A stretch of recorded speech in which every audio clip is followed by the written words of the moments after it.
ఓయ్! అందరు ఎలా ఉన్నారు? బాగున్నారా? ఒక డ్రీమ్ నెరవేర్చుకోవడానికి వెళ్తున్నాం. నేను, నా ఇద్దరు పిల్లలు. సో, మావోడు నిద్రపోయుండే. వాడిని నిద్రలో నుంచి లేపుకొని వెళ్తున్నా. చిరాగ్గా వస్తున్నాడు. వీడియో తీయరా అంటే, ఇది కూడా ఇంకా నాకు అని కసిరాడు. సో, అయినా సరే తీశాడు వాడే. స్కూటీ తీసుకుందామని వెళ్తున్నానండి. 3 ఇయర్స్ నుంచి అనుకోవడం, బ్యాక్ అవ్వడం, అనుకోవడం, బ్యాక్ అవ్వడం ఇదే జరిగింది. ఈ ఇయర్ ఎట్లా అయినా తీసుకోవాలని స్ట్రాంగ్‌గా ఫిక్స్ అయ్యా. కాపోతే ఇక్కడ కూడా ఒకటి పడింది మళ్ళీ టెన్షన్. తీసుకున్న అమౌంట్ సరిపోలేదు. సో, ఏం చేయాలి అంటే ఇంకా అక్కడున్న బ్రదర్ ఫైనల్స్ చేయించేసుకోండి అని చెప్పాడు.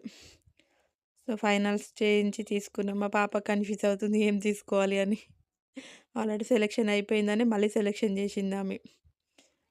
సో, ఫైనల్లీ అమౌంట్ పే చేసాము. పేపర్స్ ఇవ్వడానికి ఒక 45 మినిట్స్ కూర్చోబెట్టాడు. ఆ తర్వాత పేపర్స్, నా కీస్ ఇచ్చేసాడు. నేను స్టార్ట్ చేశా. ఆ తర్వాత మా అబ్బాయి స్టార్ట్ చేశాడు. ఆ తర్వాత మా కోతిగాడు బండేసుకొచ్చేసాడు ఇంటికి. నెక్స్ట్ డే పూజ అన్నమాట ఇది. సో, నెక్స్ట్ డే పూజ నేను, మా అమ్మాయి కలిసి కంప్లీట్ చేసుకున్నాం. బాగా మాకొచ్చినంతలో చేసుకున్నాం.